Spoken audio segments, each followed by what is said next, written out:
This programme was produced at and first aired on MPR, Manawatū People's Radio, with support from New Zealand On Air. Ka pai irarangi te motu, MPR. If you're enjoying this podcast in Manawatū, you could make your very own, just like this one. MPR exists to help people like you tell your story or share your passion on air and online. Check out mpr.nz for more information.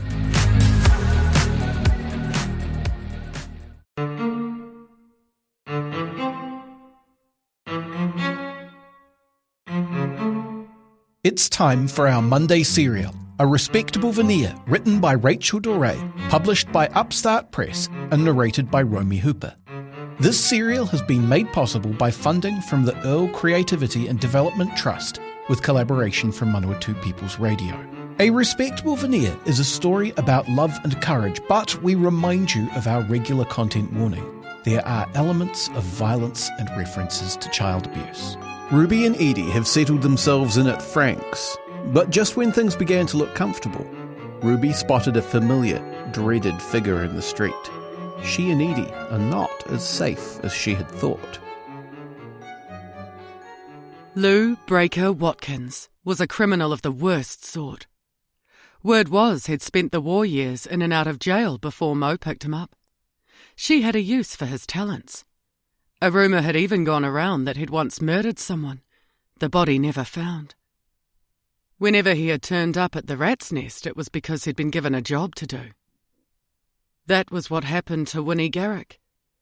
Winnie had been a skinny 14-year-old with the ferocious look of a wild kitten in her eyes.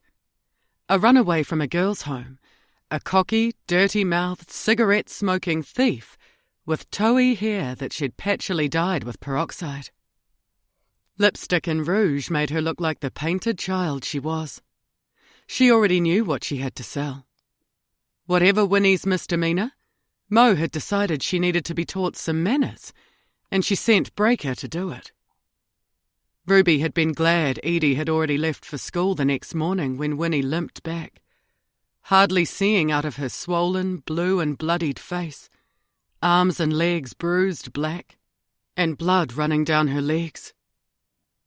Winnie did nothing but curl on her bed without eating or drinking for days, bleeding. The girls who shared a room with her said she'd even pissed herself. Mo had told Ruby to mind her own business. "No one ever earned money getting mollycoddled. Leave her to me."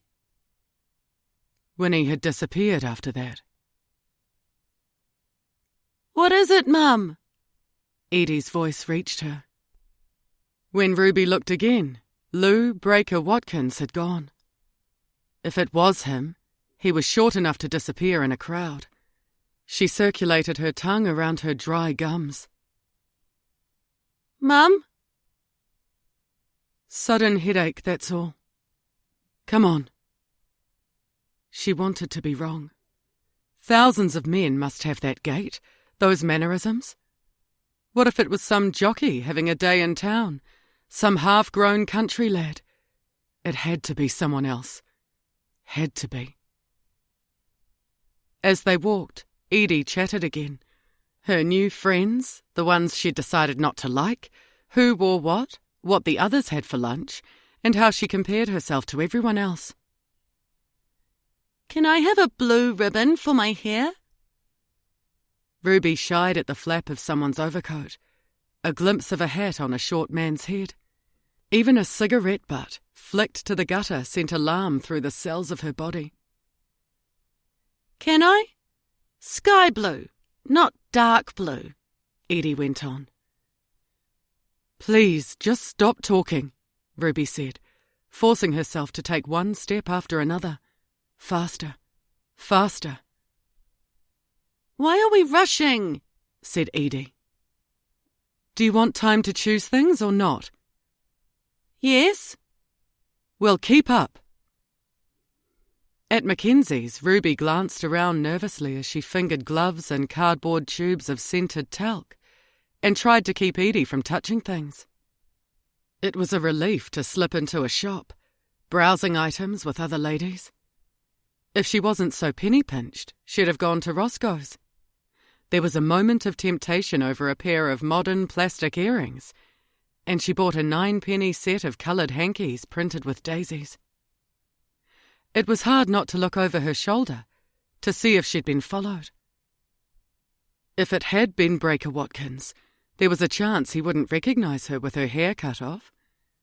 Besides, in Mackenzie's, he'd stand out like a dog in a chook house. As Edie left her side to approach a shop steward, Ruby's insides lurched with the old panic. "My mother wants to buy," Edie was saying, smiling and beckoning Ruby with one arm, pointing at a display of cardboard cases with the other.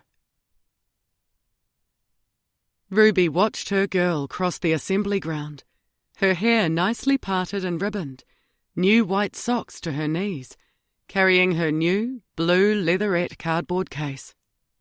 New shoes would have to wait for a few more paydays. Her toes wouldn't pinch much more before then. "Our Edie's got nothing to worry about," Douglas said as he started the car. "Our Edie? What the hell gives you the right—" "I say, that's not called for. What's got into you?" "Nothing. I'm a bit tired, that's all." "Not exactly a good omen for a marriage," he said, waiting for a stream of cyclists to pass before heading to the main road. "Marriage? Do you mean Frank's agreed?" "He did." Douglas was grinning. She leaned back in the seat and let herself smile as he drove. He nodded. "Just as well you have no expectations." "What does that mean?" "Well, you've rather got a tendency to be a tad too, shall we say, mercurial, for a chap to be properly married to." "Are you trying to say that I'm a bitch?" Douglas emitted a short shriek, and the Morris jolted. "Steady on. I didn't say—" "Well, that's bloody lovely, isn't it?" she said. "Dash it. I mean, you're not going to go on being irascible like that, are you? I'm pretty sure you must have had a rough time of it.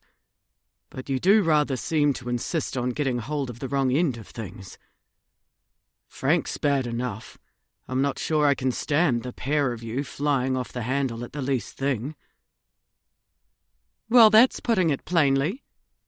Ruby looked at the other cars as they passed. He was right.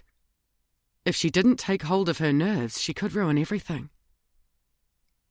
"Look, truth is, I'm becoming rather fond of you." He turned slowly down the little lane towards the back of Vardo. "And I'm fond of Edie too. Please, bear with me. I'm trying to say, when we're all together, couldn't we say she's our Edie without you getting het up like that? After all, for all intents and purposes, we will appear to be married. It was your idea. If we're in this together, then we have to be able to sort these trifles out, don't you think? Frank can be her uncle, and I'm practically her stepfather." "I suppose you're right," she said. "When is this likely to happen?" "The wedding. There are a few things to go over first." "Yes." "Where shall I pick you up?" This time he didn't get out to open the door for her. "The library corner again." She gave him a brief smile. "Thanks. And I'm sorry about being ratty. There are things on my mind." "No doubt," he said dryly. "You've been in some sort of mood.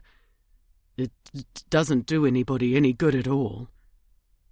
He meant Frank, didn't he? It doesn't do Frank any good. She'd better snap out of it. "I can be there at 4 if you like," Douglas said. "Thanks. Yes." From the little porch, a thin curlicue of smoke wafted up from Madame Sobranie. Her dark eyes followed Douglas as he completed a 3-point turn. So, Madam stubbed out her cigarette. That's Ruby's Mr. Woods, Janice said, swinging her bag. He's lovely, but a bit of a dill. Janice, Douglas is the one who helped us get the new place, Ruby told Madam. Housekeeping for Mr. Pierce. You're going to tell me everything, aren't you? Said Janice. Janice, you have to work, said Madam. Ruby, take off your coat and come with me. In the salon, Madam held up a leather-bound notebook. In this, I make notes. A wedding. The bride, her mother, all parties. Measurements, the model of the hat, all. And funerals. Here we have a widow. Ruby looked around at the hats on display. Yes, there are 3 black hats here. Madam had read her thoughts.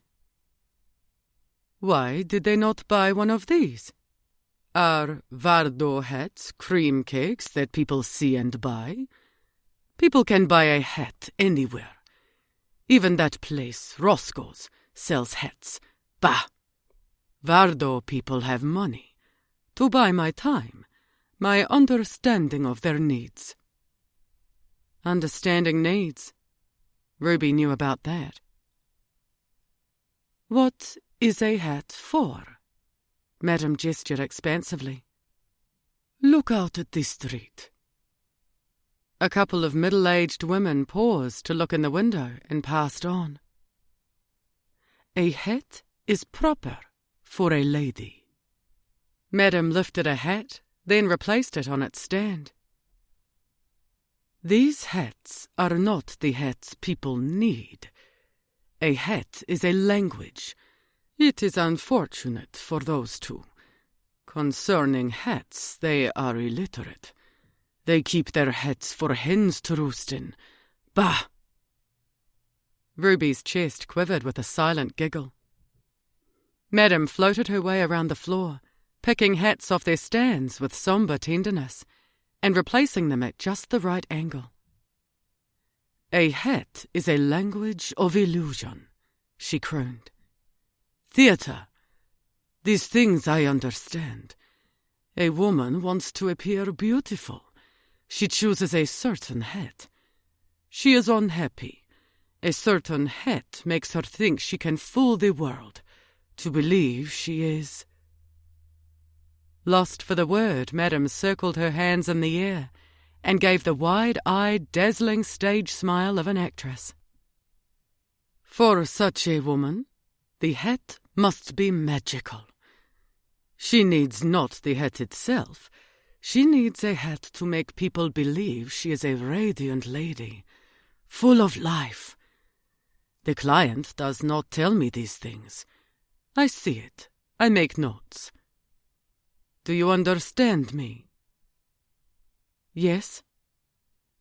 Ruby knew about making people believe in radiance and dazzle, dancing with a wide smile all night when her feet burned, because it had been her job. Even when some sweat-drenched oaf had crushed her toes and ruined her shoes. Mustering dazzle was necessary to make a living in the brutal commerce of sexual congress, when your whole body hurt so deeply that your soul itself felt chipped and cracked. My dear, Madam's hand was warm.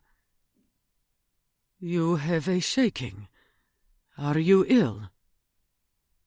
No, I'm all right. You are at a most interesting age. Madam patted Ruby's cheek. You fly. No, you hover, between beauty and the maturity, between romantic ideas and the opposing experience. This is the best age of all. So go. Put water on your face and dry those tears.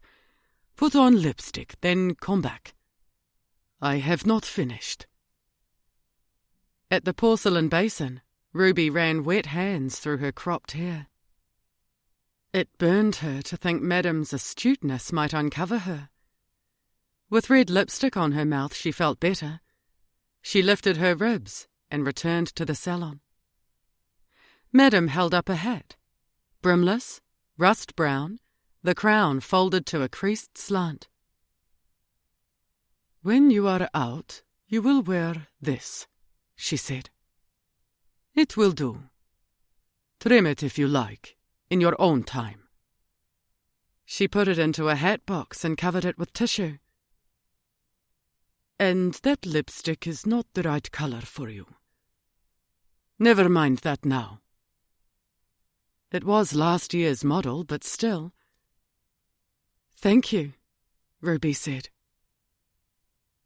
"We will pay attention to the business of the widow who wants a hat," said Madame crisply. "This widow is not old.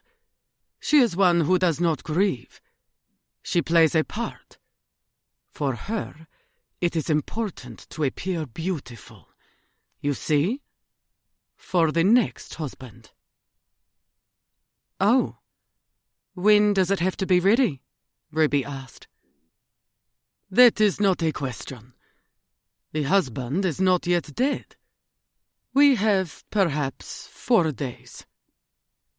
"So you want me to finish it? What else?" "Your work is on your tray upstairs.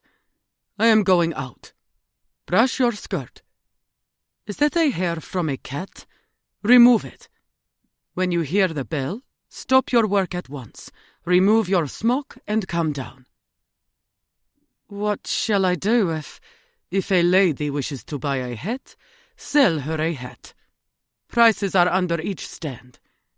If they want to see me, look in the book. Make an appointment. Give them my card.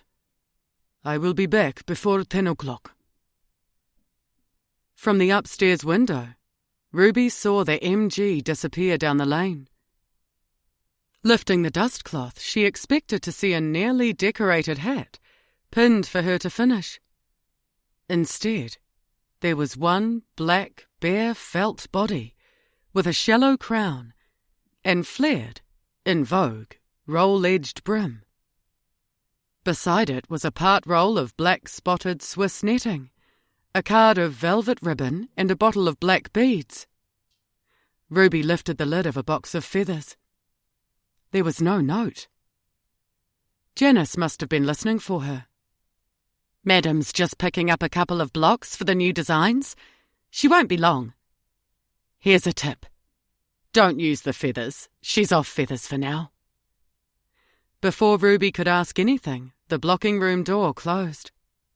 She slipped her hand under the netting that might make a veil over the face.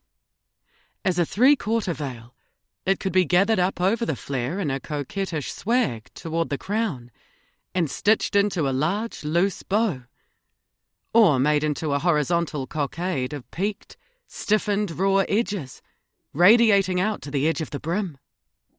Gently, she gathered the netting, seeing it ruched and stitched, giving a sumptuous effect, softening the frame around the face. Or would that look old-fashioned and frou-frou? She picked up a coil of velvet-covered wire and looped it with a little netting around her fingers, unsure.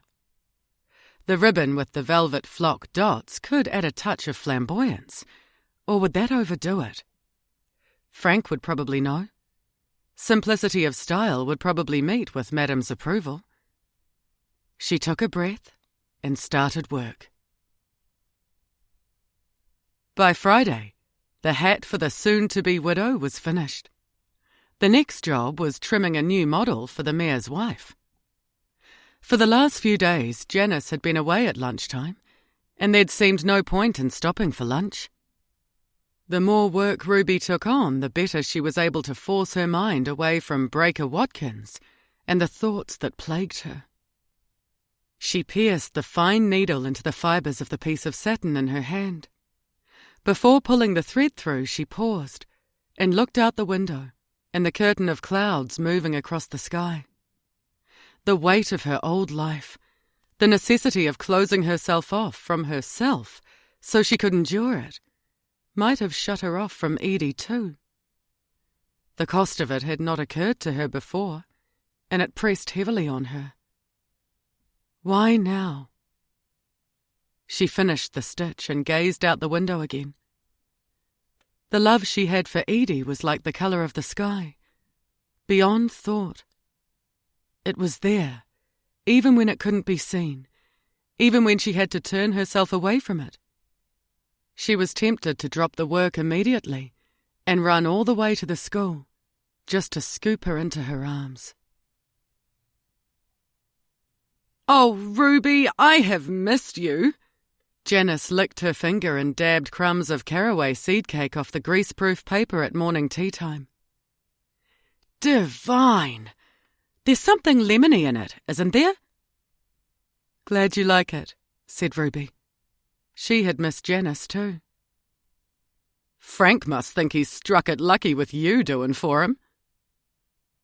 "I don't know about that." Janice gulped her tea noisily, and the cup grated on the saucer when she put it down. "I feel awful, not inviting you to lunch, though. I've been meeting an old school chum up at the Roscoe's tea rooms. But with Madam needing you here—" "It's all right," said Ruby. "I had a lot to get through." "But I do think," whispered Janice, brushing crumbs off her smock, "it's rotten that Edie isn't allowed to just come here in the afternoons. Why don't you let her walk this far and meet her downstairs?" Shaking her head, Ruby said, "I'll take the tea things down." When she returned, Janice had returned to the blocking room, and Madam was holding the soon-to-be widow's hat up above eye level. "No, no, no, no, no!" Her mouth turned down as she flicked at the felt and tulle cockade with the back of her hand. "Take this off." Ruby pressed her lips together and closed her eyes. The idea had come from a magazine. "Your mind is not here." Madam was curt. "Take care unpicking your stitches. That tulle is not cheap. It must not be damaged. Put it away. For now, there is a box of linings waiting next to the machine. Do those." You've been listening to A Respectable Veneer, a serialised novel by Rachel Doré, read by Romy Hooper. Listen to the next episode at 8 p.m. next Monday, or for the rest of the series, go to npr.nz/show/respectableveneer, or search for A Respectable Veneer wherever you find your podcasts.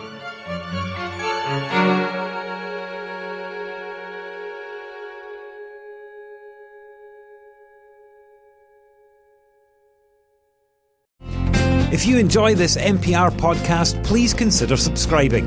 Our podcasts are available on all major podcasting platforms: Apple Podcasts, Google Podcasts, and Spotify, as well as the accessmedia.nz app. Support this show and others like it by giving a donation. For more information, go to www.npr.nz/donate.